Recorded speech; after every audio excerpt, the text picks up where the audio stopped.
नमो तस्से भगवतो वरहतो सम्मा सम्बुद्धस्से नमो तस्से भगवतो वरहतो सम्मा सम्बुद्धस्से नमो तस्से भगवतो वरहतो सम्मा सम्बुद्धस्से बुद्धं शरणं गच्छामि नमो तस्से भगवतो वरहतो सम्मा सम्बुद्धस्से द्वितीयंपि बुद्धं शरणं गच्छामि द्वितीयंपि धम्मं शरणं गच्छामि संघं शरणं गच्छामि तृतीयंपि बुद्धं शरणं तस्से भगवतो वरहतो सम्मा सम्बुद्धस्से तृतीयंपि संघं शरणं गच्छामि बुद्धं शरणं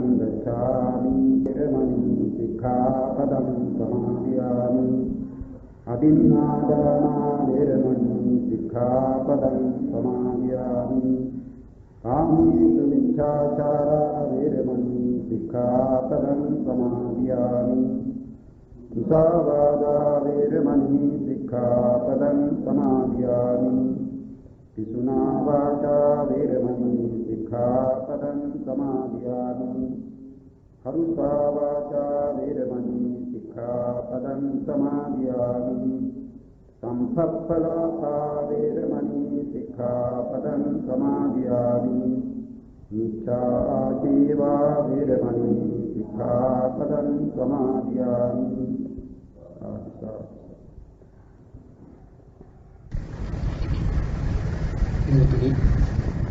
පසුගිය දිනෙහි අප කතා කළේ පස්ස චෛතසිකය ගැන වේදනා චෛතසිකය ගැන. චෛතසිකය කියන්නේ මොනවාද කියන බව පළමු කොටම දැනගත්තා. සිතෙහි යෙදෙන ධර්ම සිත සමග එකට උපදනා සිත සමග එකටම නිරුද්ධ වෙන සිත ගන්න අරමුණම ගන්න සිත යම් වස්තුවක් ඇසුරු කරනවා නම් ඒ වස්තුවම ඇසුරු කරන ධර්මවලට චෛතසිකය කියලා කියනවා. ඒ සතර සංප්‍රයෝග ලක්ෂණය කියලායි ඒවාට කියන්නේ. ඒක උපාද, ඒක නිරෝධ, ඒක ආලම්බන, ඒක වත්තුක කියන මේ හතරයි සතර සංප්‍රයෝග ලක්ෂණය කියන්නේ. ඒ සංප්‍රයෝග ලක්ෂණය කියවේවාට සිත සමග යෙදීම මේ වශයෙන් සිදුවන්නේ. සිතත් සමග මේ ධර්ම යෙදෙනවා. කොහොමද යෙදෙන්නේ? එකට ඉපදීම් වශයෙන් යෙදෙනවා. එකට නිරුද්ධ වීම වශයෙන් යෙදෙනවා. එක අරමුණක් ගැනීම වශයෙන් යෙදෙනවා. එක වස්තුවක් ඇසුරු කිරීම වශයෙන් යෙදෙනවා.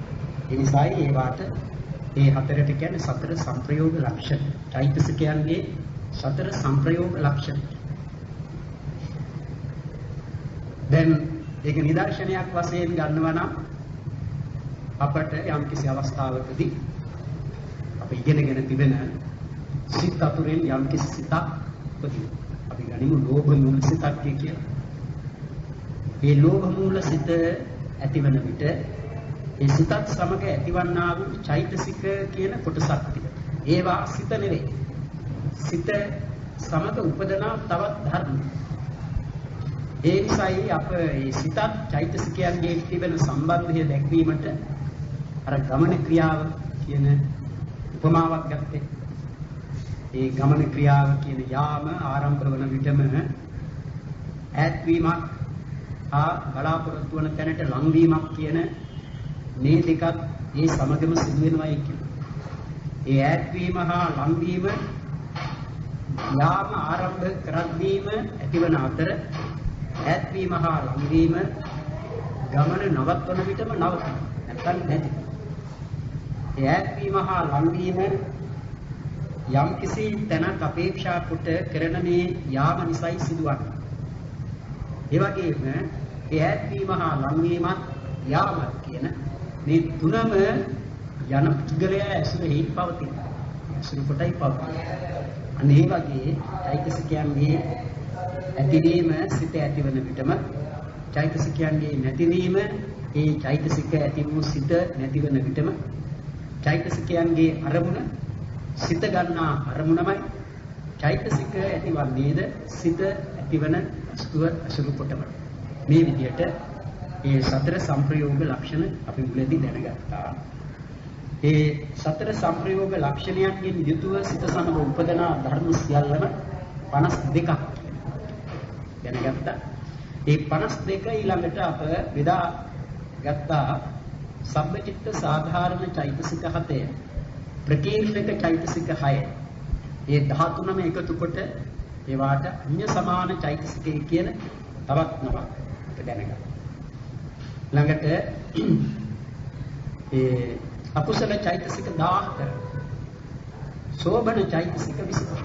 ඒ සෝබන සාධාරණ චෛතසික 9කුත්, විරති චෛතසික 3ක්, අප්‍රමාණ්‍ය චෛතසික 2ක්, ප්‍රඥාවත් කියන ඒ සියල්ල එකතු වුණාම සෝබන චෛතසික 25ක් වෙනවා.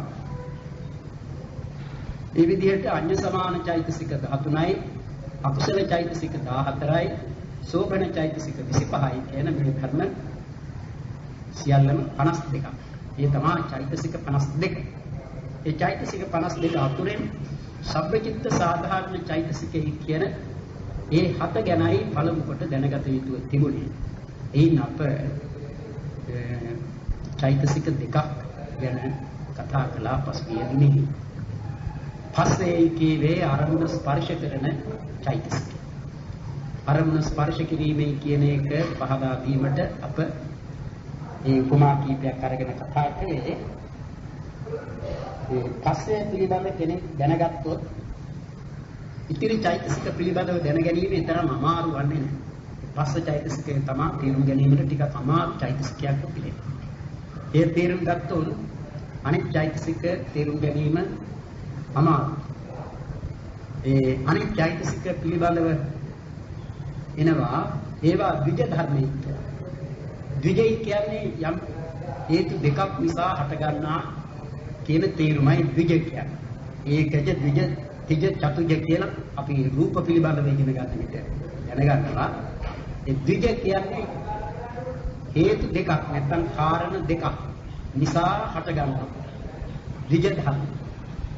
ඒ චෛතසික ගැන කතා කරන විට වේදනා ආදි කොට ඇති චෛතසික ද්විජ ධර්මයෝය කියලා කියනවා. ද්විජයි කියන්නේ හේතු දෙකක්. ඒ හේතු වලින් එකක් තමයි සිත. අනික තමයි පස්සේ. මේ සිතයි පස්සෙයි කියන මේ දෙක නිසා හටගන්නා ධර්මසේ දක්වනවා වේදනා ආදී ඉතිරි චෛතසික. එයින් තේරුම් ගන්නට තිබෙන්නේ පස්සේ තිබෙන චෛතසික පිළිබඳ කතාවේදී පස්සේ තිබෙන වැදගත්. දැන් ඒක මේ පිටුතුන්ට වැටහෙනවා ඇති වෙනත් තැන්වල පස්සේ දක්වා තිබෙන අවස්ථා ගැන සැලකෙන විට චක්කු සම්පස්ස, සෝත සම්පස්ස, ඝාන සම්පස්ස, જીවහා සම්පස්ස, කාය සම්පස්ස, මනෝ සම්පස්ස කියලා දක්වන්නේ ඒ පස්සේමයි. මේ අප චෛතසික වශයෙන් කතා කරන පස්ස චෛතසික. චක්කු සම්පස්සේ කීවේ චක්කු විඥානය ඇසුරු කොට නැත්නම් චක්කු විඥානෙහි ඇතිවන්නා වූ පස්ස චෛතසික. චක්කු විඥානෙහි ඇතිවන පස්සේටයි චක්කු සම්පස්ස. සෝත විඥානෙහි ඇතිවන පස්සේට සෝත සම්පස්ස. ඝාන විඥානෙහි ඇතිවන පස්සේ ඝාන සම්පස්ස. જીවහා විඥානෙහි ඇතිවන පස්සේ જીවහා සම්පස්ස. කාය විඥානෙහි ඇතිවන පස්සේ කාය සම්පස්ස. මනෝ විඥාන කියයි ඉතිරි සියලුම සිත් ගොනු කරන්නේ මනෝ විඥාන කියන මේ වචනේ. මේ මනෝ විඥානය හා යෙදෙන පස්සෙයි මනෝ සම්පස්ස කියන්නේ.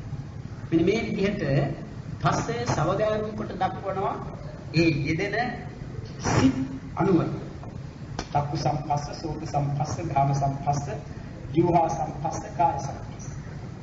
දැන් ඊට අනුතුරුව දැක්වෙන වේදනා ආදී ධර්ම දක්වා තිබෙන්නේ කෙසේද? චක්කු සම්පස්සජා වේදනා, සෝත සම්පස්සජා වේදනා, ඝාන සම්පස්සජා වේදනා, જીවහා සම්පස්සජා වේදනා, කාය සම්පස්සජා වේදනා, මනෝ සම්පස්සජා වේදනා. ඒ පෙන්නන්නේ කාය සම්පස්සයෙන් හටගත් වේදනාව. කාය සංපස්සයෙන් හටගත්තා. ඒ කියන්නේ කාය සංපස්සේ නිසා ඇති වුණු වේදනාව. ඒ කුමක්ද කියන්නේ? ඒ පස්සේ ඇති නොවන්නට වේදනාව ඇතිවන්නේ නැහැ. පස්සේ කියන්නේ අරමුණ ස්පර්ශ කරන ධර්මය. වේදනාවයි කියන්නේ ඒ අරමුණෙහි ඇති රසය ගන්නා ධර්මය. ඒ අරමුණෙහි ඇති රසය ගැනීම වශයෙන් වේදනාවට උපදින්නට නම් අරමුණෙහි හැපීම් වශයෙන් ගැටීම් වශයෙන් උපදනා පස්සේ ඇතිවන්නට ඕන. ඒ නැතිව වේදනාව උපදින්නේ නැහැ. වේදනාව පමණක් නෙවෙයි ඊළඟට දැක්වෙන තවත් ධර්ම තිබෙනවානේ. ඒවාට උපදින්නට අවස්ථාවක් එන්නේ නැහැ. ඒ නිසා පස්සේ පිළිබඳ වූ මේ විස්තරය නැවත නැවත කියවා තේරුම් ගැනීමට උත්සාහ කරනවා. වේදනා ධර්ම තේරුම් ගැනීම තරම් අමාරුයි. වේදනාවේ කියේ අරමුණක තිබෙන රසය ගන්නා ධර්මයට. අරමුණු කොයිතරම් තිබුණා ඒ සියල්ලම සයකට බෙදා දක්වනවා.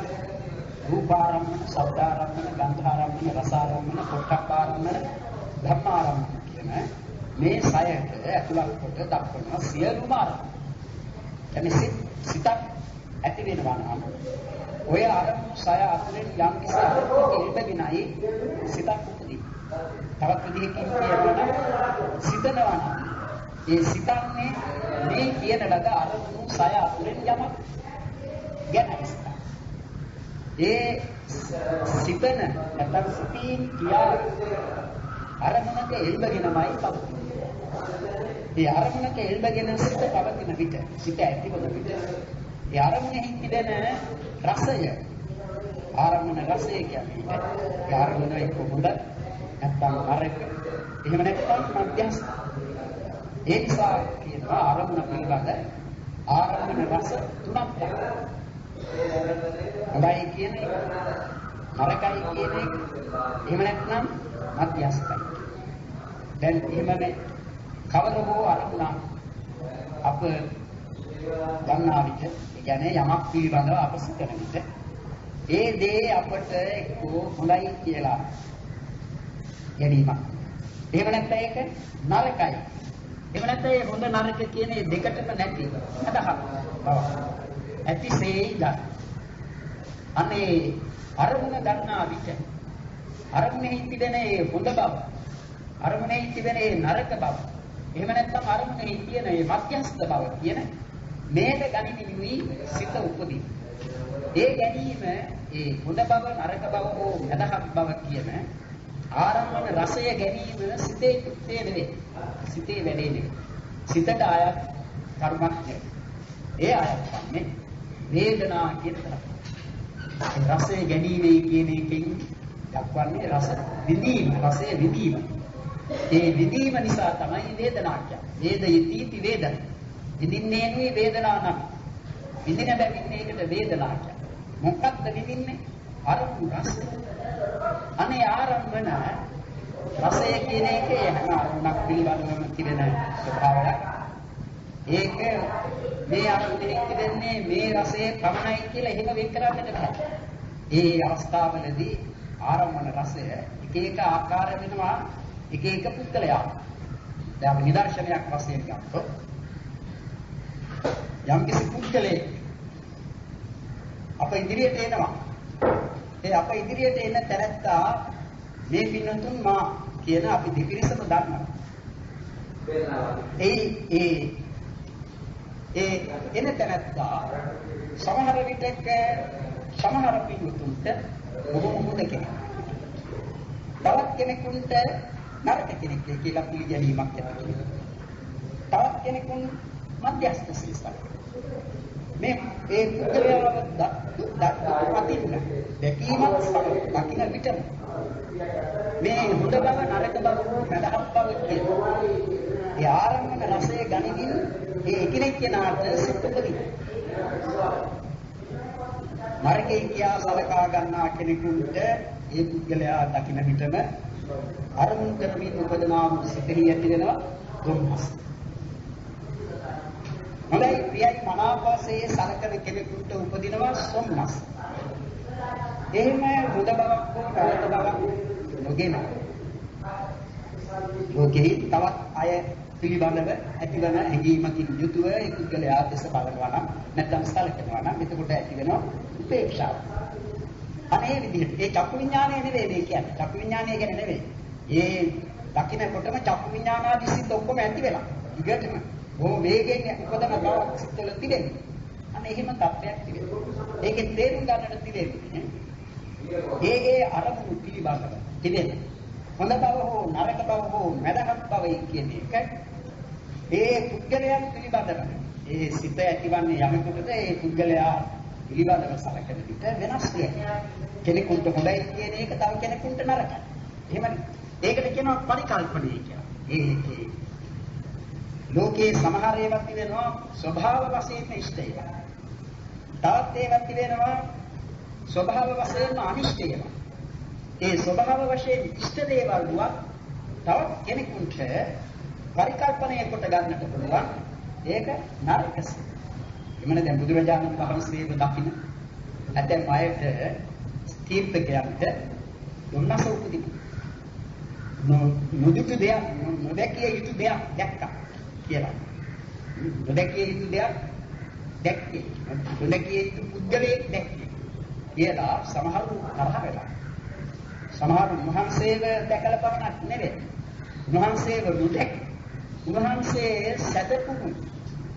සතපුණු ඇතිරියක්. ඒ තුන ඇතිරියක් දැකලා. නොදැකිය යුතු දෙයක් මේ දැක්කේ. ඒ ලෝකේ වනසන මේ තනත්තා සිටි තන දකින්නට ලැබුණයි කියලා තමන්ගේ නොකමැත්ත කල. දැන් එහෙම අයට පරිකල්පනය තමන් සලකන හැටි නරක. එහෙම නැත්නම් ඒ ස්වභාව වශයෙන් නරක කෙනෙක් නරක බවක් නිසා දෙන්නේ. අන්න එහෙම ඒ එකිනෙක කෙනාට ඒ අරමුණ ඒ අවස්ථාවලදී ඒ ධර්මන ඇති කරන රසය විවිධයි. ඒ කොයි ආකාරවත් අරමුණු රසයක් නොගෙන සිතක් ඇතිවන්නේ නැහැ.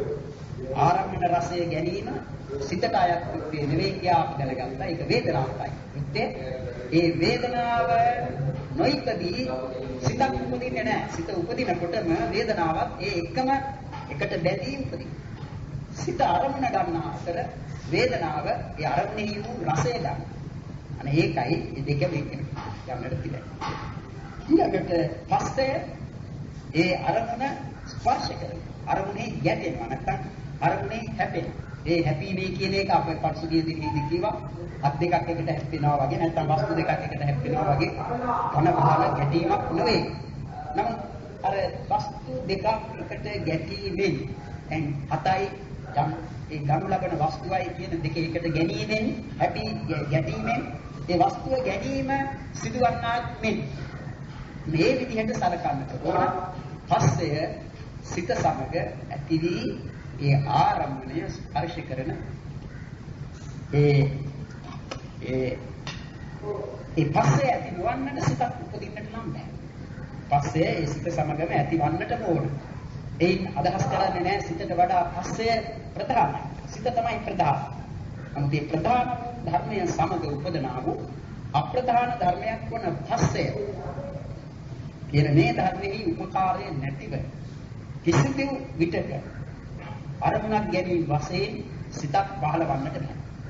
අරමුණක් ගැනීම වශයෙන් සිතක් පහළ වන විට ඒ අරමුණේ වූ රසය ගැනීම වශයෙන් උපදනා වේදනාව නොමැතිව ඒ සිත පහළවන්නේ නැහැ. ඒ නිසා පස්සේ වේදනාවය සිතේ කියන මේවා අවස්ථා තුනකදී වෙන වෙනම උපදනා ධර්ම වේ. එකම අවස්ථාවකදී උපදනා ධර්ම වශයෙන් තේරුම් ගන්නට ඕන. ඒකයි ඒ උපාද කියන එකේ තේරුම් ගන්න යුතු කියන්නේ. මේ පස්ස වේදනා ඊළඟට එනවා සංඥා කියලා චෛතසික. සංඥා කියන්නේ සංජානාති සංඥා කියන්නේ. හැඳින ගැනීම, හැඳිනීම සංඥා නෙවෙයි. එතකොට හැඳිනීමයි සිතීමයි නැත්නම් අරමුණ දැන ගැනීමයි කියන එක එකක් නෙවෙයි. ඒ දෙක. සංඥාවේ තිබෙන්නේ කරන්නේ නැත්නම් සංඥාවේ කෘත්‍යය ඒ අරමුණ අන්‍ය අරමුණු වලින් වෙන් කර ගැනීම. ඒකට කියනවා ආකාර ගහණය. ආකාර ගහමන් සංඥා සා සංජානන ලක්ෂණ.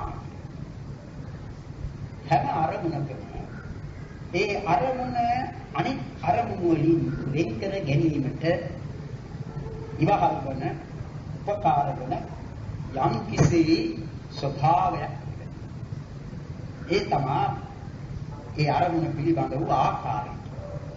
දැන් ලෝකයේ කොයිතරම් මිනිසුන් සංඛ්‍යාවක් සිටිනවා. අප දන්නා හඳුනන අය අපට ඕනෑ වේලාවක වෙනත් අයගෙන් එක්කට දැනගන්නට පුළුවන්. එහෙම පුළුවන් කමක් තිබෙන්නේ අප ඒ අරමුණ හඳුන ගන්නා බැරි. ඒ අරමුණ හඳුන ගන්න හැඳිනීමක් කරන.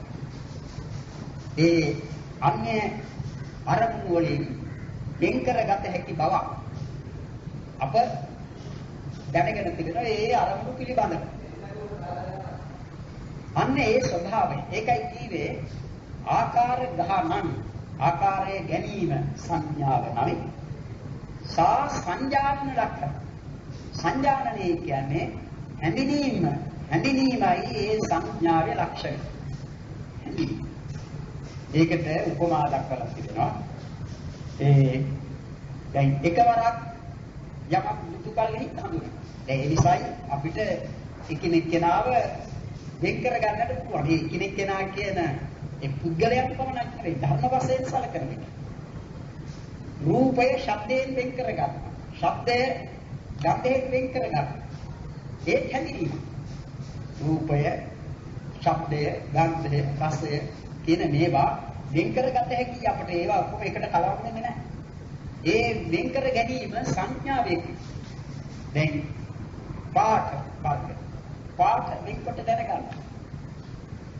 නීලම් විසංජානා, සීතකම් විසංජානා එහෙම වෙනවා. ඒ වර්ණ වෙන් කරගන්න. ඒක වර්ණයක් අනිත් වර්ණයක කලවම් වී නෙවෙයි අප ගන්න. ඒක වෙන්කොට දැනගන්න. ඒ හැඳින ගැනීම සංඥාවටයි. ඒ නිසා සංඥාවේ වෘත්තේ හැටියට දක්වන්නේ හැඳිනීමයි. ඒක මුල්බරට හැඳිනීම පමණක් නෙවෙයි. ඊට පසු තමන් කලින් දැනගත්ත දෙයක් නැත්නම් අරමුණ නැවත මුණ ගැසෙන කල්හි ඉදිරිපත් වූ කල්හි ඒ අරමුණ දැන ගැනීමට නැත්නම් වෙන් කර ගැනීමට ලකුණු කිරීමක්ද සේ සලකනවා ඒ සංඥාව. ඒකට නිදර්ශනය හැටියට දීලා තියෙනවා ඔය වඩු කර්මාන්තයේ නියුත් අය ඉරන්නට තියෙන ලී මේවයි කියලා කලින් දවසේ ලකුණු කරලා කියාම පසුදිනේහි කොයිතරම් ලී ගොඩක් තිබුණා අර ලී ටික ඉරන්නට තියෙනවා වෙන් කරගන්න. අර කරපු ලකුණේ අන්න ඒ වගේ යම් කිසි අරමුණක් වෙන්කොට දැන ගැනීම සඳහා ලකුණු කරන ධර්මය සංඥාව කියලා කියනවා. ඉතින් මේ සංඥාව හරි සංඥා නෙමෙයි හැම පිටම ඇතිවන්නේ. වැරදි සංඥාවක් ඇති. දැන් මිරිඟුවක් ඈත විශ්වරු දැක එතන ජලයේ කියලා හැඳිනීමක් කෙනෙකුට ඇති. ඒ හැඳිනීම හරි හැඳිනීමක් නෙවෙයි. එතන ජලය නෑ ඒක මිරිඟුවක්. නම් ජලයේ කියලා. එහෙම සංඥා පිළිගන්න. ඒ වගේ තව ඊට එහා කතා කරන විට තිබෙනවා අනිච්චේ නිච්ච සංඥා, දුක්ඛේ සුඛ සංඥා, අනත්තේ අත්ථ සංඥා, අසුභේ සුභ සංඥා. ඒ හරි සංඥා හැටියට දක්වන්නේ ඒවත් වැරදි සංඥා. අනිත්‍ය වූ දේ නිට්ටසේ හඳිනවා. දුක් වූ දේ සැපසේ හඳිනවා. ඊළඟට අනාත්ම වූ දේ ආත්මසේ ගන්න. අසුභ දේ සුභ වශයෙන් ගන්න. ඒකට කියනවා විපරීත සංඥා. විපරීත සංඥා. සංඥාය විපර්යේසා චිත්තං තේ පරිදයති කියන ඒ ගාථාවකින් දැක්වේ සංඥාවේ විපර්යාසයේ හේතු කොටගෙන නැත්නම් විපර්යාස වූ සංඥාව හේතු කොටගෙන ඔබගේ සිතව තරම් දැනෙති කියලා ඒ හඳුනමකට කීවේ මතකනේ වංගී සාම්ප්‍රවන්ට කීවේ අන්න ඒ විපරීත සංඥා අනේ විදිහට සංඥාව කියන එක මේ ධර්මය හැම සිතකම ඒ ඊටාම අඩු චෛතසික ගණනක් යෙදෙන සිතේ දක්වන්නේ විපංච විඥානයයි කියන ඒ චක්කු විඥානාදී 10. අකුසල විපාක චක්කු විඥානාදී 5 හා කුසල විපාක චක්කු විඥානාදී 5. ඒ වාටයි විපංච විඥාන නැත්නම් දෙපස් විඥානී කියලා සඳහන් කරනවා. ඒ 10. ඒ 10 තමයි ඊටාම අඩු ගණනක් චෛතසික යෙදෙන්නේ. ඒ අඩු ගණන තමයි 7. සබ්බචිත්ත සාධාරණ චෛතසික 7. ඒ සබ්බචිත්ත සාධාරණ චෛතසිකයන් අතුරෙන් එකක් වන මේ සංඥාව. ඒ සිත්වල මෙන්න අනිකුත් හැම සිත්වලම ලැබෙනවා. ඒ සිත් 10 පමණක් නෙමෙයි අනිත් හැම සිත්වලම ලැබෙනවා. ඒ සිත් වලින් යම්කිසි අරමුණක් වෙන්කොට හඳුනා ගැනීමක් කරනවා. ඒ සිත් අප ඉගෙන ගත්තා. ලෝභ මූල සිත්, දෝෂ මූල සිත්, මෝහ මූල සිත්. ඒ අහේතුක සිත් 18. ඊළඟට කාම සෝබන සිත් 24. රූපාවචර සිත් 15, අරූපාවචර සිත් 12, ලෝකෝත්තර සිත් 8, විධාතුරුව ලෝකෝත්තර සිත් 40. ඒ ධ්‍යානකෙ. ඒ හැම සිතකම සංඥාව තිබෙනවා. සංඥාව නැති එකද සිතක්වත්. ඒ සංඥාවේ කෘත්‍යය ඊටාම සියුම් වූ අවස්ථාවසේ ගන්නෙ මේක සංඥා නා සංඥා කියන ඒ අවස්ථාව. ඒ මේක සංඥා නා සංඥා කියන සිතෙහිද සංඥාව තිබෙනවා. සංඥාව නැත්නම් නෑ. ඒ නිසායි මේ නා සංඥා කියන්නේ. සංඥාව නැtei කියන්නට බෑ. සංඥාව තිබෙනවා නම් ඒ සිත ඉතා සූක්ෂම බවට පත් වූ සිතක්. ඒ තමයි ඒ වචනය වදාළා තියෙන්නේ මේක සංඥා නා සංඥා. සංඥාව මුල් තැනටගෙන සංඥාව ඇත්තේද නොවේ සංඥාව නැත්තේද නොවේ. ඒ කියන්නේ ගුරුසු සංඥාවයි සංඥාවක් එහි නැතිදු සංඥාව එකම පිටින්ම නැත්තේ වේ සංඥාවක් තිබෙනවා. අනේ ඒ සිතෙහි තිබෙන සංඥාවෙන්ද ඒ සිතෙහි දක්වන අරමුණ හැඳිනීම කරනවා. යාර මේ සංඥා නා සංඥා කියන සිතේ අරමුණ කුමක්? ඒ අරමුණ තමයි ආකින්චඤ්ඤායතන සිත. ඒ ආකින්චඤ්ඤායතන සිතේ කියන ඒ සිත හැඳිනීම මේක සංඥා නා සංඥායතන සිතේ තිබෙන සංඥාවෙන් කෙරෙන්නේ. ඒකට අරමුණ කවරක්වත්. ඒ අරමුණ අප කලින් සඳහන් කළේ රූපාරම්මන, ශබ්දාරම්මන, ගන්ධාරම්මන, රසාරම්මන, පොට්ටබ්බාරම්මන, ධම්මාරම්මන කියන මේ සය. ඒ ධම්මාරම්මන වලට ආйти එකක් තමයි ආකින්චඤ්ඤායතන සිතේ කියන්නේ. සිතක්. ඒ සිත ඇතුළත් වන්නේ ධම්මාරම්මන. අනේ ඒ සිත දා සිව් සිතක්. ඒ සිත ආරම්භන කොට සම්තනේතං කනිතනේතං මේ සාන්තය මේ ප්‍රණීතය කියා ඒ සිත ආරම්භ කරන භාවනාවෙන් උපදවන ධ්‍යානය තමයි නේව සංඥා නා සංඥා යතන ධ්‍යාන. ඒ නේව සංඥා නා සංඥා යතනෙහි ඇති සංඥාවෙන් යාකින්චඤ්ඤා යතන සිතේ කියන මේ අරමුණ හඳුනා ගන්නවා. සංජානනය කරනවා. ඒ ආකාරය ගන්න. ඒ නිසා ඒක සංඥා. අපි එහෙම සංඥාව පිළිබඳව තේරුම් ගන්නට ඕන. කොටින් කියනවා නම් අප ලෝකයේ තිබෙන කවර දෙයක් හෝ හැඳිනීමක් කරනවා නම් තවත් දෙයකින් ඒ වෙන්කොට ගන්නවා නම් එය සංඥාවේ කෘත්‍යය කියලා කියනවා. එපමණක් නෙවෙයි. අපි උගත්කම් ගැන කතා ඉගෙන ගන්න. ඉගෙන ගන්නවයි කියන එකේදීද ගොඩ නගන්නේ සංඥා ස්කන්ධය. ඒක ප්‍රඥාවේම කෘත්‍යය නෙවෙයි. ප්‍රඥාව ඊට ඉවහල් වෙනවා. සමහර කර්මවලදී ප්‍රධාන ධර්මය තමයි සංඥා. ඒ සංඥාවන් ගොඩගස්. ඒ සංඥා ස්කන්ධය. උගත්කම් බොහෝම වැඩි පුද්ගලයන් මෙතන බොහෝ උගත් අය කියලා සලකනවා නම් ඒන අදහස් කරන්නේ සංඥාව බොහෝම දියුණු කර සංඥාව වර්ධනය කර එක එක දේ පිළිබඳව වෙනකොට ඒ නිසා සංඥාවේ කියන එක ජීවත් වන කාලය තුළදී අපට බොහෝම ප්‍රයෝජනයි. දැන් කුඩා ළමයෙක් හෝ ඉන්දර පිළිස්සන දෙයක් අයි දැනගන්න සංඥාව නිසා. ඒක සංඥාවක්. මේ විදිහට සංඥා නැතිව ජීවත් වන්නට අමාරුයි. ජීවත් වන්නට බෑ සංඥාවේ උපකාරය. ඒ නිසාම සංඥාව මම කියාද මගේ කියාද ගැනීමට අතිශය විවාහයි. ඒ නිසායි බුදුරජාණන් වහන්සේ සංඥා ස්කන්ධය කියලා වෙනම ස්කන්ධයක්සේ වදා. වේදනා ස්කන්ධ සංඥා ස්කන්ධ. වේදනාවක් ඒ විදිහට සංඥාවක් එලෙස ඒ මම කියා ගැනීමට අතිශය විවාහයි. ඉන්සාන සංඥා අත්තෝ සම්පස්ස සංඥාව තමා වශයෙන් ආත්ම වශයෙන් වර්ධවා දක්වයි. සංඥාවන් කාර්යතාන මත්තනිවා සංඥා ආදි වශයෙන් එන ඒ සංඥාව ආත්මසය කියන්නේ. අනේම සංඥාව පිළිබඳව තේරුම් ගන්න හැඳිනීම් කෘත්‍ය සංඥාවේ. ඒ හැඳිනීම බොහෝ විට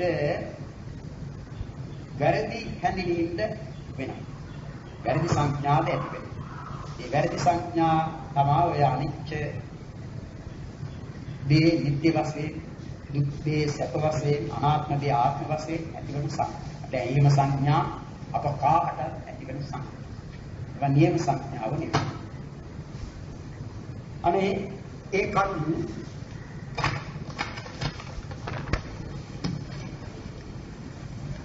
ඒ කරුණු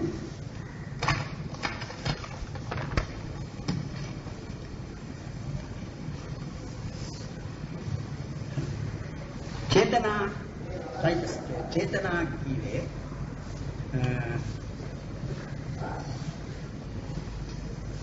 සිත පිළිබඳව සලකන විට සිතේ යෙදෙන ධර්මයන් අතර ක්‍රියා සාධක සත්‍යසේ දත යුතු වන්නේ මේ චේතනාව කියන ධර්මය. මේ චේතනාව චිත්ත චෛතසික ධර්මයන් මෙහෙයවන ධර්මයේසේ තේරුම් ගන්නට ඕන. දැන් සිතයි කියන්නේ අරමුණ ගැනීම ක්‍රියාව. වේදනා පස්සේ කිව අරමුණු ස්පර්ශ කිරීම ක්‍රියාව. වේදනාවේ කියන්නේ අරමුණු රස විඳීම ක්‍රියාව. සංඥා කියන්නේ අරමුණු හැඳිනීම ක්‍රියාව. ඒ විදිහට සැලකෙන විට චේතනාවේ කියන්නේ ඒ අරමුණෙහි ක්‍රියා කරන ස්වභාවය. ඒ ක්‍රියා කරන ස්වභාවය වන විට තමා ප්‍රධාන වෙනවා යම් යම් ක්‍රියාවන් සිදු කිරීමට. දැන් සිත නැතිව කිසිදු ක්‍රියාවක් සිදු කරන්නට බැරි බව අප දන්නවා. ශරීරය ක්‍රියා රහිත එකක්. සිත නැති. ක්‍රියා කළ හැකි එකක් නෙවෙයි, ක්‍රියා විරහිත එකක් වෙනවා සිත නැති කල්හි. සිත ඇති නිසා තමයි ශරීරය ක්‍රියා කළ හැකි දෙයක් බවට පත්වන්නේ. දැන් අපට යම්කිසි අදහසක් ඇති වුණාම යම්කිසිවක් කිරීමට ඒ කිරීම සිදුවීමට දොරටු තුනක්. එකක් තමා කය. අනෙක වචන. අනිත් එක සිතයි. කය වචන සිත කියන තුන් දොරක්. අපි හොඳ දෙයක් කළත් නරක දෙයක් කළත් ඒ කරන හැම දෙයක්ම මේ දොරටු තුන අතුරෙන් යම් කිසි දොරටුවකින් සිදු කරන දෙයක්. ඒ පිටත්තර කිසිවක් නෙවෙයි. මේ දොරටු තුනෙන් යම් කිසිවකිනුයි ඒ ක්‍රියාව සිදු කරන්නේ. දැන් අකුසල පක්ෂයේදී සතුන් මැරීම, සොරකම් කිරීම, කාම මිත්‍යාචාරය, බොරු කීම, කේලාම් කීම, පරුස වචන කීම, හිස් වචන කතා කිරීම, අවිජ්ජා කියන විසම ලෝභය, දැඩි ලෝභය, ව්‍යාපාදයයි කියන ඒ වනස්තිවිත අනු නැසේවායි වෙනසේවායි සිටීම, මිච්ඡා දිට්ඨිය වැරදි දැකීම කියන මේ දස අකුසල කර්මපත. ඒ දස අකුසල කර්මපත යම්ගෙන් කයින් සිදු කෙරෙන කයන ප්‍රධානව සිදුවන කර්මපත තුනක් මුලින් කියවෙන තුන. ඒ කයින්ම පමණක් කරනවායි කියන එක නෙවෙයි. බහුල වශයෙන් කයින් සිදුවන අකුසල කර්ම තුන. වාක් කර්ම හතරක් දක්වනවා. ඒවාද බහුල වශයෙන් වචනයෙන් සිදුවන අකුසල කර්ම. වාග් ద్వාරෙහි ඇතිවන්නා වූ අකුසල කර්ම. අනිත් තුන මනස් කර්ම. මනෝද්වාරෙහි ඇතිවන අකුසල කර්ම. දැන් ඒ ద్వාරයේ කවරක් වත් ඒ අකුසලයන් සිදු කිරීමේ චේතනාව නැතිව ඒ අකුසල් සිදුවන්නේ නැහැ. ඒ නිසා තමයි බුදුරජාණන් වහන්සේ චේතනාහං වික්කවේ කම්මං වදාමි චේතයිත්වා කම්මං කරෝති කායේන වාචාය මනසා යන්නේ වදාරා තිබෙනවා. චේතනාහං වික්කවේ කම්මං වදාමි. මහණෙනි මම චේතනාව කර්මයයි කියා කියමි. චේතයිත්වා කම්මං කරෝති. ඒ චේතනාවෙන් කෙරෙන මෙහෙයීමෙන් නැත්නම් ඒ සිත මෙහෙයවා කම්මං කරෝති කර්ම කරයි. කායේන වාචාය මනස. කයින් වචනයෙන් සහ සිතින්. එහෙම වදාළා.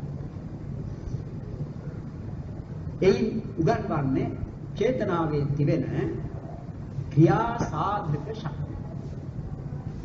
ඒ නිසා ඒට තව වචනයක් අටුවාවල එනවා චිත්ත ප්‍රයෝග ධර්මය. චිත්ත ප්‍රයෝග.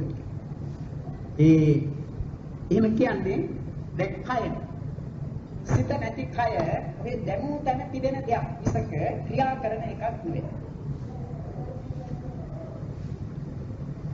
සිත නිසා තමයි ඒ ක්‍රියා කරන බවට පත් වෙන්නේ. තවත් විදිහකින් කියනවා නම් ඒ චේතනාවෙන් කෙරෙන මෙහෙයීම අනුව ඒ ක්‍රියා සිතෙන් සිදු කරනවා. නමුත් සිතට පමණක් ක්‍රියා කරන්නට බෑ. සිතට යන්න බෑ. සිතට ගන්න බෑ. සිතට ගහන්න බෑ. සිතට බනින්න බෑ. සිතේ කියන්නේ නාම ධර්මයක්. සිතට කටක් නැහැ. බනින්නට කටක්. මේ බැලීමේ උපකරණ තියෙන්නට බෑ. සිතට යන්න බෑ කිව්වේ සිතට ගමන් කිරීමේ පා දෙන්න. පා නැහැ සිතට. නමුත් ගමන් කිරීම සිතින් තොරව කරන්නට බෑ. දැන් අපි මේ වේලාවේ යන්නේ නැහැ. යන්නේ නැත්නම් අපිට යන්නට සිතක් ඇති වුණේ නැහැ. යන්නට සිතක් ඇති වුණා නම් මෙතන ඉන්නේ නැහැ. සිතක් ඇති වුණයි කියන්නේ යාම් සිත. යාම් සිත කියන්නේ යාම් චේතනාවෙන් යුක්ත වූ සිත. ඒ යාමේ චේතනාවෙන් යුක්ත වූ සිතින් කෙරෙන්නේ යන එක මිසක ඉන්නේ එක නෙවෙයි. අනේ විදිහට චේතනාව නේ චේතනා වශයෙන් පහළවන්නේ. නැත්නම් චේතනාව නම් එක ධර්මයක්. ධර්ම වශයෙන් ගන්නා විට චේතනාවෙන් කියන්නේ එක ධර්මයක්. ඒකයි චිත්තප්පයෝගය. ඒ සිතේ උපදනා වූ ක්‍රියා සාධක ශක්තිය. ඒ සිත හා අනිකුත් චෛතසික චේතනාවට අනුකූල කරන බවක් තිබෙනවා. චේතනාවට උවමනා කරන්නේ මේ ඉඳගෙන ඉන්න තැනත්තාව සිටවන්නට. නැත්නම් සිටීමේ අදහසක් පහළවන්න. ඒ සිටීම චේතනාවෙන් යුක්ත වූ සිතක් උපදින්නට ඕන.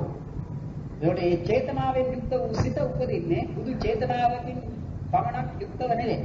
තවත් හස්ස වේදනා සංඥා ඒකාග්‍රතා ජීවිතින්ද්‍රිය මානසිකාර විතක්ක විචාර අධිමුඛ ඔය ආදී ඒ චෛතසිකත් එක්කයි ඒ සිත පහළවන්නේ.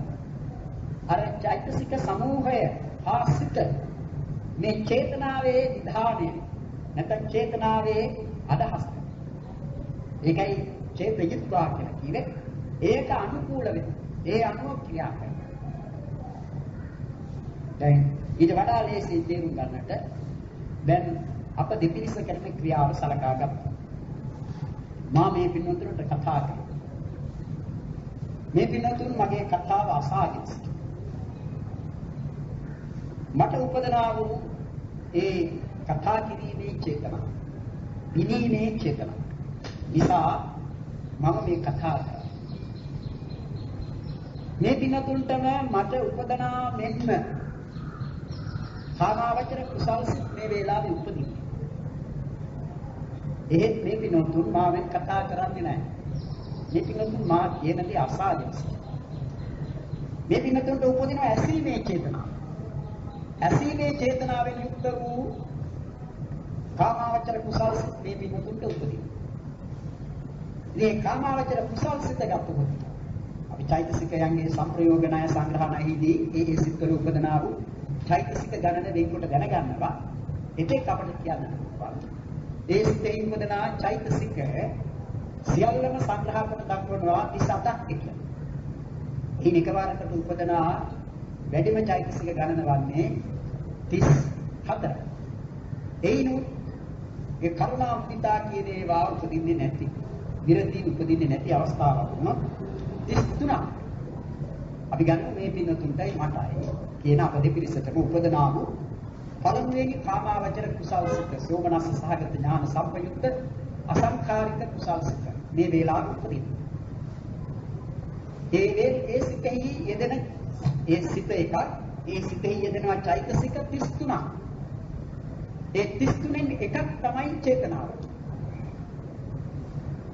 මේ මා පිළිබඳව සලකන විට ඒ කාමාවචර කුසල් සිතෙහි උපදනා වූ චේතනාව මේ කතා කිරීමේ, විනීමේ, බණ කීමේ චේතනාව.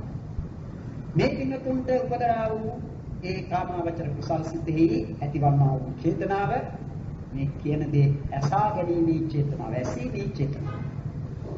ඒ ඇසීමේ චේතනාවෙන් යුක්ත වූ සිත් උපදනා විට ඒ චේතනාවට අනුකූල වෙනවා. සිතත් ඒ සමග උපදනා වූ අනිකුත් චෛතසික. ඒ නිසා දැන් මාකට කතා කිරීමේ විනීමේ චේතනාවෙන් යුතුව ඇතිවන්නා වූ ඒ සිත ඇතිවන විට ඒ සිත හා ඒ සමග උපදනා වූ අනිකුත් චෛතසික මේ චේතනාවට අනුකූලව උපදිනවා. ඒ නිසා තමයි චේතනාව උපමා වශයෙන් දක්වනවා. ප්‍රධාන පන්තියක සිටින ප්‍රධාන ශිෂ්‍යයා එහෙම නැත්නම් මේ කර්මාන්තයේ යෙදෙන බඩු කර්මාන්තයේ යෙදෙන ප්‍රධාන වඩුවක් ඔය විදිහේ උපමා දක්වනවා. ඒකම දක්වලා තිබෙන්නේ දැන් ප්‍රධාන ශිෂ්‍යයා කියන බොහෝ විට පන්තියේ තමන්ගේ ඉගෙනීමේ කටයුතු කරන අතර අනිත් ශිෂ්‍යයන්ද වුන් අය ඒ ඉගෙනීමේ කටයුතු වල යොදවන වඩුවාද තමාට අය ප්‍රධාන කෘත්‍යය. දැන් බස් කෙනෙක් ගත්තම වඩු බස් නැහැට වැඩක් පැවරුවම ඔහුගේ තව අතවැස්සක් සිටිනවා. තව ඔහුට උදව් වන අය. ඒ අයට ඒ වැඩ නියම කරලා තමන්ගේ කටයුත්තේ යෙදෙනවා. අන්න ඒ වගේ ස්වභාවයක් ධර්මයක් සේ ගන්නවා චේතනාවෙන්. තමායත් කෘත්‍යයක්. තමායත් කෘත්‍යය මොකක්ද? දැන් චේතනාව අපි කියන්නේ කතා කිරීමේ චේතනාව. ඉතින් මේ කතා කිරීමේ චේතනාව නිසා තමයි මේ කතාව සිදුවන්නේ. කතා කරන්නේ. පස්සේ කතා කරන්නේ නැහැ. කතා කිරීමේ චේතනාව නෙවෙයි පස්සේ. පස්සේ කියන්නේ මේ සිතේ උපදනා වූ ධර්මයක්. මේ අරමුණ ස්පර්ශ කරමින් ඇතිවන්නා වූ ධර්මය. ඒ සිතේම හට ගන්නවා වේදනාව. දැන් මේ වේලාවේදී මේ පින්නතුන් යම් මේ ඇසීම් චේතනාවෙන් යුතු උපදනා වූ සිත්වලින් අරමුණු කරන ඒ ධර්මයේ ආරම්මන රසය ගනිමිනුයි ඉන්නේ. ඒ ආරම්මන රසය ඇතැම් විටක සොම්නස විය හැකි, තවත් විටක උපේක්ෂාව විය හැකි. ඒ උපේක්ෂාව වුණත් උපේක්ෂා සහගත ඥාන සංප්‍රයුක්ත හෝ ඥාන විප්‍රයුක්ත සිතක්. සෝමනස්ස සහගත වූ සෝමනස්ස සහගත ඥාන සංප්‍රයුක්ත වූ විප්‍රයුක්ත. ඒ විදිහේ සිතක්. එහෙම ඒ ආරම්මන රසය ගනිමිනුයි මේ ඇසීමේ චේතනාවෙන් යුක්ත වූ ඒ සිතට ඇතිවන්නේ. ඒකට පස්සේ යෙදෙනවා වේදනාව යෙදෙනවා. ළඟට සංඥාව මේ චෛතසික ඔක්කොම යෙදෙනවා. ඒ චෛතසික චේතනාවට අනුකූලයි. මොකද ප්‍රධාන දේ කුමක්ද? ඇසීම. ඒ ඇසීම් ක්‍රියාව සිදු කරන චේතනාවට අනුකූලව ඒ කටයුත්ත සිදු කිරීම වශයෙන් තමන් දිය යුතු උපකාර නැත්නම් තමන්ගෙන් සිදු විය යුතු කොටස සිදු කරමින් ඒ ධර්මද උපදින. ඒ නිසා චේතනාව අන්‍ය ධර්මයන් තමාට අනුකූල කරවන ධර්මයේ සේද කරන. ඒ නිසා චේතනාව තේරුම් ගන්නට ඕන ඔය කර්ම සාධනයේදී නම් ප්‍රධාන කොට ධර්මයි. දැන් අපි නිදර්ශනයකට ගත්තා. කෙනෙකුට උවමනා කරනවා තමා වෙතට පැමිණි සතෙකුට ගහන්න. දැන් බලන්න මිනිස්සු බයයි ළඟට ආවම ගහලා පන්නන්නට දැස්තිනවා. ඉතින් එහෙම බල්ලෙකුට ගැසීමේ චේතනාව කෙනෙකුගේ සිතෙහි පහළ වූ කල්හි සිතෙන් ගහන්නට බෑ. සිත ගහන එකක් නෙවෙයි. සිතෙන් ගහන්න බෑ. සිතේ ගැසීමේ චේතනාව ඒ ගැසීමේ චේතනාව උපදින්නට ගැසීමක් වන්නේ නැහැ. නමුත් ගැහුවේ තමාගේ අත ක්‍රියා කරනවා. අතේ තිබෙන දෙකින් හෝ අකින් ගහන.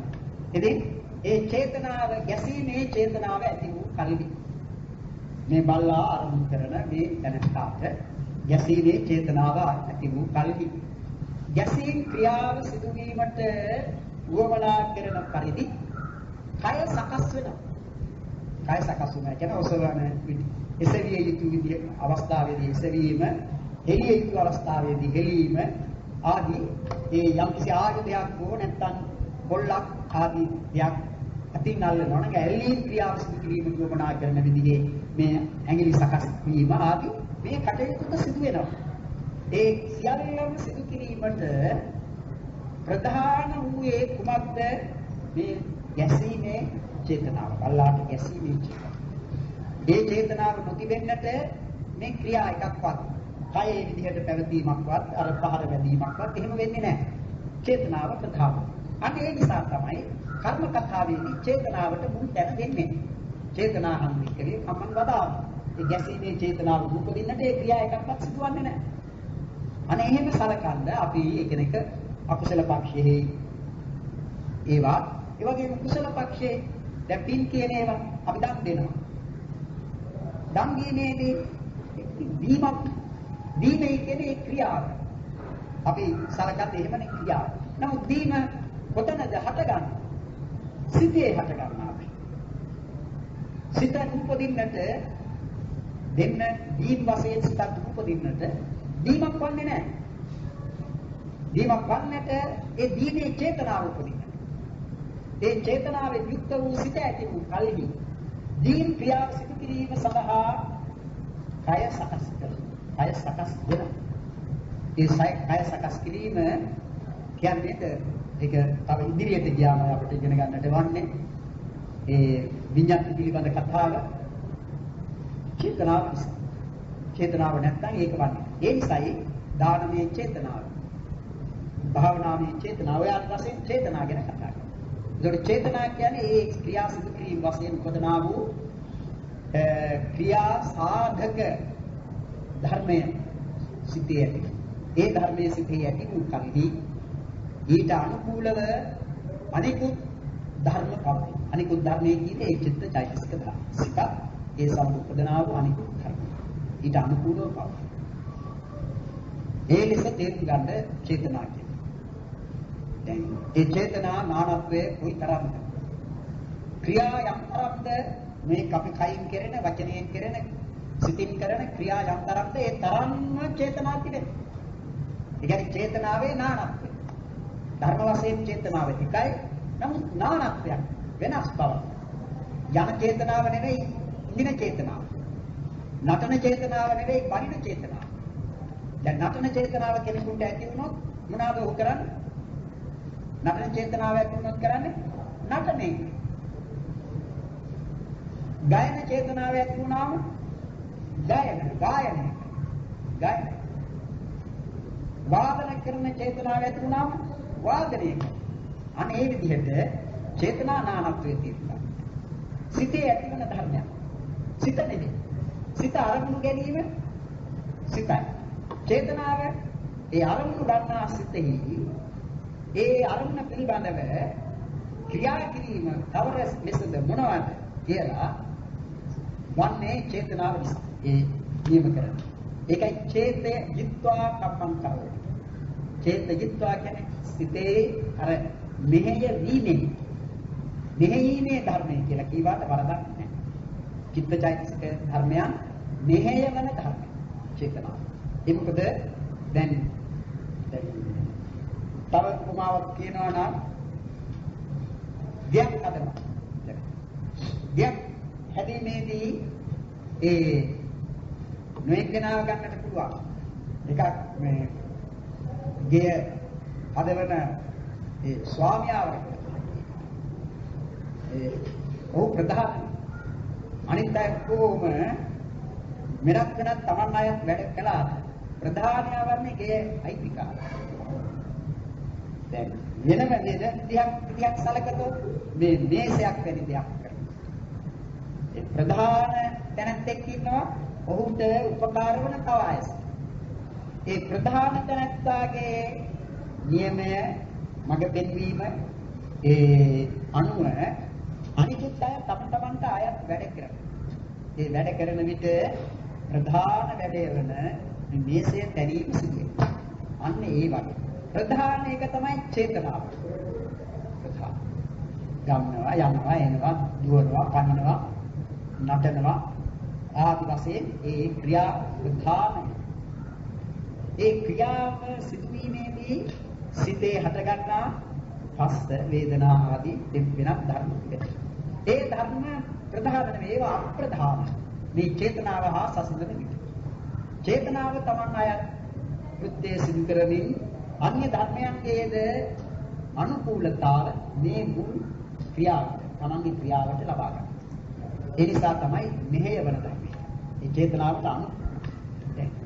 දැන් අපි ගත්තොත් කෙනෙක් මේ දන් දෙන.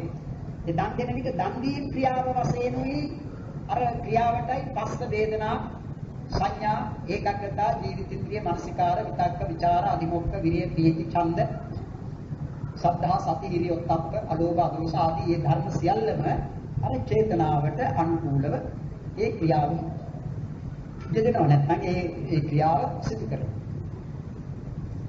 තවත් එතනත් අපි කියමු ධර්මයේ සත්‍යයනා කරනවා කියන්නේ. එතකොටත් ඔහුට කුසල සිතක් උපදින්නේ. එවිට මේ සත්‍යයනා කිරීමේ චේතනාවයි ඇතිවන්නේ. ඒ සත්‍යයනා කිරීමට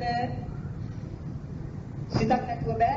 ඒ සිතත් සමග උපදනා වූ අනිකුත් ධර්ම සියල්ලම මේ චේතනාවේ නැත්නම් මේ ප්‍රධාන ක්‍රියාවට අනුකූලවයි හටගන්නේ. අන්න ඒ විදිහට චේතනාව තේරුම් ගන්න. ප්‍රධාන ක්‍රියා සාධක ප්‍රධාන ධර්ම තමයි චේතනාව. ඒ චේතනාව ඇතිවන විට ඒ චේතනාවට අනුකූලව අනිකුත් ධර්ම ඒ චේතනා නානත්වයේ නිසා තමයි කර්ම නානත්වයක් ඇතිවෙන්නේ. කර්ම නානත්වයක් නිසා තමයි මේ ලෝකෙහි විපාක නානත්වයක් ඇතිවෙන්නේ. ඒ නිසා කර්ම චේතනා නානත්වය බොහොම සැලකිය යුතු එකක්. චේතනාව පිළිබඳවද හොඳට දැනගත යුතුයි. සමහර කෙනෙක් නම් කියනවා කවුරු මොනවා හිතුවත් කමක් නැහැ මගේ චේතනාව හොඳයි කියලා. එහෙම කියනවා ඒ හොඳ චේතනාවකින් නරක දෙයක් කරන්න බෑ. ඒ වගේම නරක චේතනාවකින් හොඳ දෙයක් කරන්නත් බෑ. ඒ කියන්නේ වටින චේතනාවකින් හොඳට කතා කරන්න. මේ ප්‍රියමනාප වචනයෙන් කතා කරන චේතනාවකින් බලන්න. ඒ විදිහට චේතනාවේ කියන්නේ ඒ ක්‍රියා සාධක ධර්මයේ බව තේරුම් ගත්තොත් කාර්ය අමාරුයි. ඒ චේතන ඊළඟට පස්ස වේදනා සංඥා චේතනා ඒකග්ගතා කියන එක. ඒකග්ගතා කියන්නේ අරමුණෙහි තිබෙන නැත්නම් ඒකාග්‍රතාවය කියන්නේ එක සාමාන්‍යයෙන් තෝරන්නේ දක්වන්නේ අරමුණෙහි ඇතිවන එකද බව සිතේ ඇති එකද බව ඒකාග්‍රතාව. සිතේ ඇතිවන එකඟ බව ඒකාග්‍රතාව. ඒක තේරුම් ගන්නට ඕන තවත් විදිහකට කියනවා නානා රම්මණයන්හි විසිර යා නොදී එක් අරමුණක සිත පැවැත්වීම ඒකාග්‍රතාවයි. එහෙම කීවට නම් වරදක් නැහැ. නමුත් එහෙම කී කල්හි එක සිතක් නානා රම්මණයන්හි විසිර යන බවක් කෙනෙකුන් ගන්නට ඉඩ. එහෙම වෙන්නේ නැහැ. නානා රම්මණයන්හි විසිර යන්නට බෑ එක සිතක්. ඒ කියන්නේ එක සිතකට තියෙන එක. ඊළඟට ඒ සිත තව ඒ අරමුණම ගෙනයි බොහෝ විට උපදින්නේ චිත්ත වීති වශයෙන් සැලකෙන විට. එහෙම නැත්නම් වෙන අරමුණක් ගන්නවා නම් ඒ වෙන චිත්ත වීතිය වෙන චිත්ත වීතියක සිතක් ඇති වෙලයි වෙන අරමුණක් ගන්න. ඒ නිසා එක චිත්ත වීතියකදී එක අරමුණක විසිර යන බවක් නැත්නම් අරමුණු කීපයක විසිර යන බවක් සිද්ධිය ඇතිවන්නේ නැහැ. ඒ නිසා ඒකාග්‍රතාව තේරුම් ගන්න ඕනේ. හැම සිතකම ලැබෙන ධර්මයක් බැරි. යම් කිසි කොටසක පමණක් ලැබෙන ධර්මයක් නම් අර විදිහට කියලා තේරුම් ගත්තත් වරදක් නැහැ. එතකොට චිත්ත සමාධියක් ඇති වෙන අවස්ථාවලදී පමණක් ඒකාග්‍රතාව යෙදෙනවා කියලා. නෑ එහෙම නෙවෙයි. ඒකාග්‍රතාව හැම සිතකම ලැබෙනවා. කිසිදු සිතක් නැහැ ලැබෙන ධර්මයක්. ඒක තේරුම් ගන්නට ඕනේ කොහොමද? හැම සිතකම තිබෙනවා ඒ සිතේ ඒ අරමුණ ගන්නට. දැන් හැම අරමුණකම තිබෙනවා ඒ අරමුණ ගත හැකි ආකාර රාශිය. අපි ගනිමු මේ ගෙය. මේ ගෙය මෙහි ඉදිරි පිට සිට බලන විට පෙනෙන ආකාරයට නෙවෙයි මෙහි පැත්තකින් සිට බලන විට පෙනෙන්නේ. තව කෙනෙකුට මේ උඩට ගිහිල්ලා බලනකොට මේ ගේ පෙනෙන ආකාරයෙන් නෙවෙයි මේ ගෙයි තව එක කොනකින් බලනකොට පෙනෙන්නේ. දැන් ඒක අපට පෙනෙන ආකාරය ගැන හිතා ගන්නට ටිකක් අමාරු වුණා. ඡායාරූප ගත කරනවා නම් ඒක හොඳට වැටහෙන්නේ. ඒ තැන්වල සිට බලනකොට ඒ ආකාරයයි දන්නේ. අන්න ඒ වගේ. සිතයි කියන්නේ අරමුණ ගන්නාද. ඒ අරමුණ වල තිබෙනවා ගත හැකි ආකාර එකක් දෙකක් නෙවෙයි 100,000 ගණන්. මේක ආකාරයි එක ධර්මයක්. අන්න ඒ ආකාර රාශිය අතුලෙන් යම් කිසි එක ආකාරයක පිහිටයි අරමුණ ගන්න. අනේ එක ආකාරයක පිහිටන ස්වභාවයට කියන්නේ ඒකක්තාවය. මේක දිනු කිරීමක් තිබෙනවා පස්සේ. ඒක අපි ඉගෙන ගන්නවා සමාධි පිළිබඳව කතා කරනවා. මෙතෙන් දත යුතු තිබෙන්නේ ඒකයි. එහෙම නැත්නම් දැන් ඒකක්තාව කියන එක වෙන විදිහකින් තේරුවොත් එක සිතක උපදනා වූ ඒකක්තාව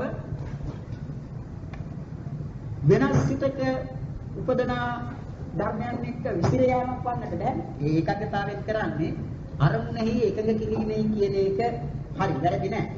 නමුත් නානාරම්මණයන් විසිර යාම නවත්වලා ඒ අරමුණේ නැවැත්වීම කියන එක හැම සිතකම ලැබෙන ධර්මයක් බැරි ඒතරම් සුදුසු. ඒක සුදුසු වෙන්නේ ඒ සමාධිය පිළිබඳව කතා කරනවා. ඒකග්ගතාව කියන මේ ධර්මයේ පිළිබඳව කතා කරන විට හැම අරමුණකම පවතින ආකාර රාශිය අතුලේ යම් කිසි එක ආකාරයක පිහිටා පවතින ස්වභාවය නැත්නම් පිහිටන ස්වභාවය තමයි ඒකග්ගතාව. ඒක හරියට වේගයෙන් ගමන් කරන රථයක රෝදය යම් කිසි අවස්ථාවකදී එක තැන පොළොව ස්පර්ශ කරමින් යනවා. දැන් සිතේ ඉදිරියට ඒකාග්‍රතාව කියන්නේ. ඒ ඒකාග්‍රතාව හැම සිතකම තියෙනවා. හැම සිතක දැන් අපි ගත්තොත් සිත් පිළිබඳව කතා කරන විට එනවනේ ඒවා පිළිවෙලින් යන්නේ. දැන් අපි සිත චක්කු විඥානය කියන්නේ. ඒ චක්කු විඥානයට අනුතුරු උපදිනවා සම්පටිච්ඡ. චක්කු විඥානයේ හිති වෙනවා ඒකාග්‍රතාව. සම්පටිච්ඡනේ හිති වෙනවා ඒකාග්‍රතාව. සංකීර්ණේ හිති වෙනවා ඒකාග්‍රතාව. බොත්තපණේ හිති වෙනවා ඒකාග්‍රතාව. ඊළඟට ජවනේ හිති වෙනවා ඒකාග්‍රතාව. තදාරම්මනේ හිති වෙනවා ඒකාග්‍රතාව. ඊට පස්සේ අපි සලකන චක්කු විඥානයේ බව සෝත විඥානයේ ලැබෙන චිත්ත වීතියක් කියන්නේ සෝත විඥානයේ තියෙන ඒකාග්‍රතාව. සම්පටිච්ඡනේ තියෙන ඒකාග්‍රතාව. අනේ විදිහට ඒ අරමුණේදී ගත හැකි යම් ආකාර අතුරෙන් යම් කිසි එක ආකාරයක පිහිටා පවත්නා ඇතිවන ස්වභාවයට කියනවා ඒකාග්‍රතාව. ඒකෙදි ජීවුන කරන අවස්ථාවක් තිබෙනවා. එහෙම අවස්ථාවලදී කියනවා කුසල චිත්ත ඒකාග්‍රතාව සමාධිය. කුසල් සිතෙහි ඇතිවන්නා වූ ඒකාග්‍රතාව සමාධිය. ඒක කාරණයක් පිළිබඳව වෙන්කොට දක්වන අවස්ථාවකදී කියන්නේ. එහෙම නැත්නම් සමාධිය කියන එකක් ගත්තොත් අරමුණෙහි සමාධානය මනාකොට පැවැත්වීම පිහිටවීම. ඒකයි සමාධිය කියන්නේ. ඒ සමාධිය කුසල චිත්ත ඒකාග්‍රතාව සමාධිය විතරක් නෙවෙයි. තව තියෙනවා සමාධි විචා සමාධිය කියන ඒවා අකුසල සිතෙහි ලැබෙන ඒකාග්‍රතාව. ඒ විචා සමාධිය. දැන් ලෝභ මූල සිතෙහි තියෙන ඒකාග්‍රතාව. ද්වේෂ මූල සිතෙහි තියෙන ඒකාග්‍රතාව. මෝහ මූල සිතෙහි තියෙන ඒකාග්‍රතාව. ඒකාග්‍රතාව කුසල සිතක නෙවෙයි අකුසල සිත. ඒ අකුසල සිතෙහි ලැබෙන ඒකාග්‍රතාව සම්මා සමාධියක් නෙවෙයි ඒක මිච්ඡා සමාධිය. අන්න එහෙම සමාධි කියන වචනය ගත්තා. සමාධිය කියලා ඒකාග්‍රතාවට දක්වන්නේ. චිත්තස්ථිති, සංහිති, අවත්ථිති, අවිසාහාරු, අවිසාහත මානසිතා. ඔය වචන බුදුරජාණන් වහන්සේ වදාළා. චිත්තස්ථිති සිතේ තිති ඒ මේ චෛතසික ධර්මය ගැන කියන්නේ චිත්තස්ථිති. සංහිති සංකීන උපසර්ගයේ යොදලා මනාකොට පිහිටි. අවත්ථිති කියන්නේ දැසගෙන පිහිටින්නේ. අවත්ථිති අවිසාහාරු අන්න අවිසාහාරු කියන්නේ නොයිසිර යාම. ඒ කියන්නේ වෙන අරමුණකට යන්නේ නැහැ. ඒ අරමුණෙහි පිහිටා සිටින බව අර තිති බවමයි දක්වන්නේ. අවිසාහත මානසතා නොවිසිරුණු සිත ඇති බව කියන්නේ. අවිසාරේ මේ යම් අරමුණක සිත පිහිටනවා. ඒ පිහිටන්නේ ඒ අරමුණ අපි ඉස්සෙල්ලා කියන්නේ අරමුණක ආකාරය ගැනීම සංඥාවක් කියන්නේ. අරමුණක යම් ආකාරයක් ගැනීම සංඥාව. ඒ ගනුලන ආකාරයේ